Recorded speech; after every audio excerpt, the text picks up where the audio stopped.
नमस्कार दोस्तों, जी के संसार में आप सभी का फिर से स्वागत है। आज हम सब भारतीय राज्य व्यवस्था का पार्ट 2 देखेंगे और इसमें हम वैसे क्वेश्चन देखेंगे जो कि अक्सर परीक्षाओं में पूछे जा रहे हैं और पूछे जाने की प्रबल संभावना है। पार्ट 1 हम लोगों ने ऑलरेडी डिस्कस कर लिया है। जिन लोगों ने नहीं देखा है वो डिस्क्रिप्शन बॉक्स में जाकर लिंक के द्वारा देख सकते हैं।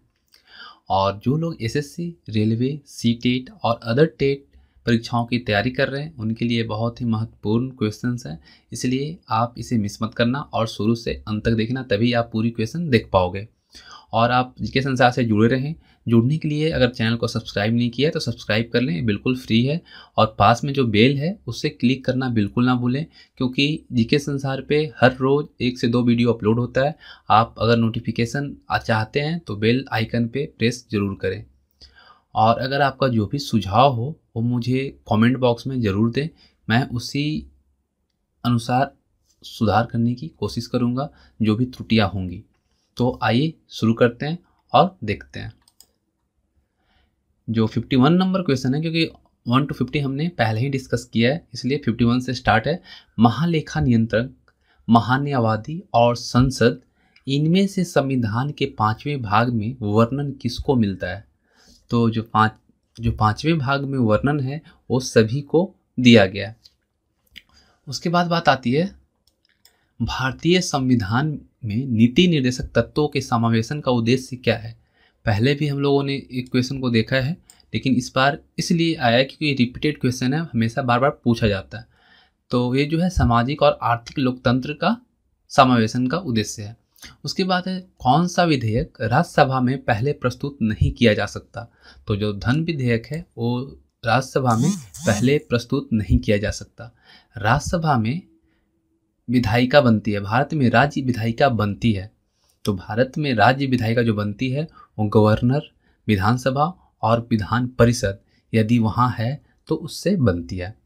उसके बाद भारतीय संविधान का कौन सा अनुच्छेद राष्ट्रपति को लोकसभा भंग करने की शक्ति प्रदान करता है? तो जो अनुच्छेद 85 है उसके तहत एक किया जा सकता है। उसके बाद संसद के दोनों सदनों के सदस्य रहे बिना कोई व्यक्ति कब तक मंत्री के रूप में रह सकता है? तो अधिकतम 6 वर्षों तक रह सकता है।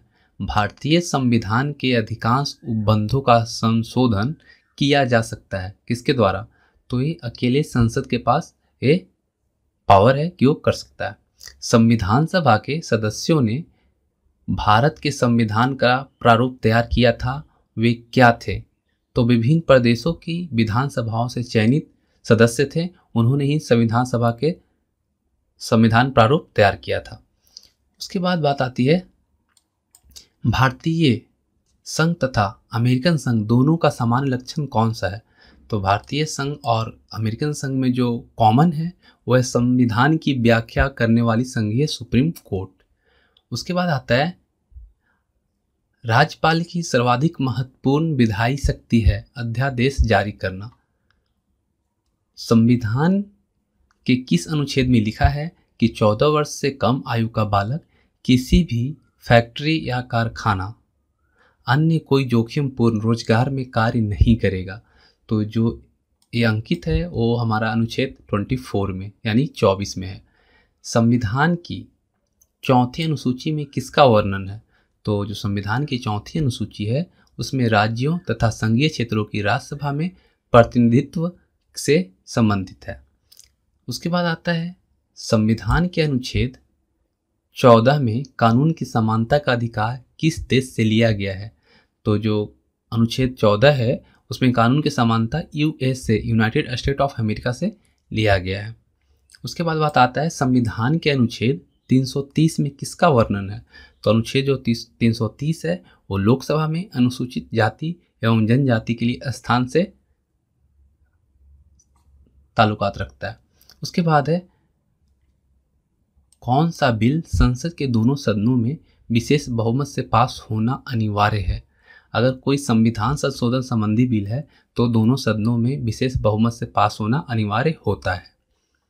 संविधान की 8वीं अनुसूची में कितनी भाषाएं हैं? तो संविधान की 8वीं अनुसूची में 22 भाषाओं को शामिल किया गया है। मूल कर्तव्यों का वर्णन संविधान के किस अनुच्छेद में है? ये है आपका अनुच्छेद 51A में। संविधान के 42वें संशोधन में से क्या जोड़ा गया है? तो जो 42वां संशोधन हुआ है उसमें धर्मनिरपेक्षता को जोड़ा गया है। संविधान के निर्माण में कौन सा दल शामिल नहीं था?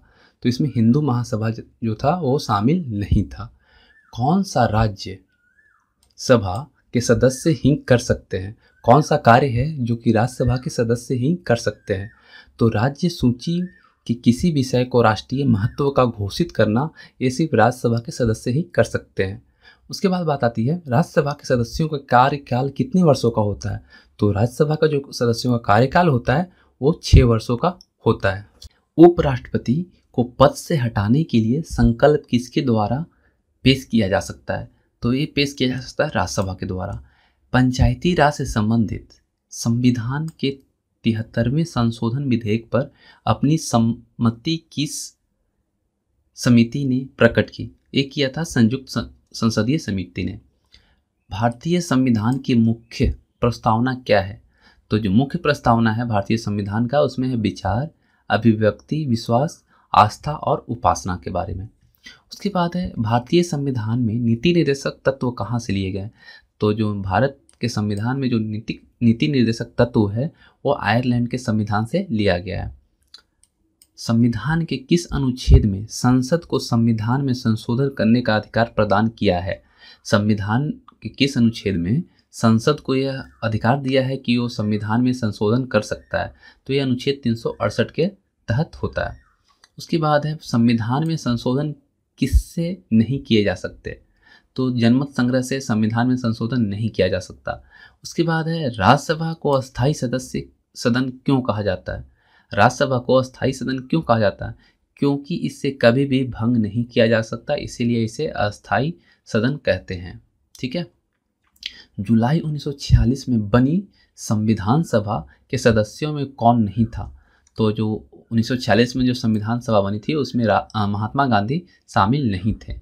सबसे लंबे लिखित संविधान वाला देश कौन सा है? तो सबसे बड़ा जो लिखित संविधान है वो हमारा देश यानी भारत के पास है। 2 या 2 से अधिक राज्यों या संघीय प्रदेश के लिए एक सामान्य उच्च न्यायालय की स्थापना किसके द्वारा की जा सकती है? तो ये किया जा सकता है संसद द्वारा कानून बनाकर। कौन भारत की संविधान निर्मात्री सभा के संवैधानिक सलाहकार थे? तो ये थे BN राव। 31 अक्टूबर 1947 को जब भारत की संविधान सभा पुनर्गठित हुई तब घटी हुई सदस्य संख्या कितनी थी? तो उस समय जो था 299 की संख्या थी। मौलिक अधिकारों में संशोधन करने के लिए कौन सक्षम है? तो मौलिक अधिकारों में जो संशोधन कर सकता है वो कर सकता है संसद। उसके बाद राज्यसभा की सदस्यता के लिए न्यूनतम आयु सीमा क्या है? तो राज्यसभा के लिए सबसे न्यूनतम आयु जो है 29 वर्ष है और लोकसभा के लिए 25 वर्ष। गवर्नर द्वारा जारी किया गया अध्यादेश किसके द्वारा मंजूर किया जाता है? तो ये किया जाता है विधानमंडल के द्वारा। उसके बाद आता है सर्वोच्च न्यायालय ने किस मुकदमे में यह बनाए रखा कि प्रस्तावना संविधान का भाग नहीं है? तो बेरूबारी मुकदमा है, उसके तहत ये रखा गया कि प्रस्तावना जो है वो संविधान का भाग नहीं है। उच्चतम न्यायालय अपने दिए गए फैसले को पुनः विलोकन किस अनुच्छेद के अधीन करता है? तो यह अनुच्छेद 137 के अंतर्गत किया जाता है। फाइनेंस कमीशन वित्त आयोग की नियुक्ति कौन करता है? ये करते हैं राष्ट्रपति। भारत के राष्ट्रपति द्वारा राज्यसभा में कितने सदस्य मनोनीत किए जाते हैं? तो राष्ट्रपति को अधिकार है कि वो 12 सदस्यों को राष्ट्रपति राज्यसभा में मनोनीत कर सकते हैं। गवर्नर की नियुक्ति कौन करता है? गवर्नर की नियुक्ति जो करता है वो राष्ट्रपति करता है। भारत का कंसोलिडेटेड फंड का नियंत्रण पर्यवेक्षण कौन करता है? ये किया जाता है, मॉनिटरिंग जो किया जाता है वो संसद के द्वारा किया जाता है।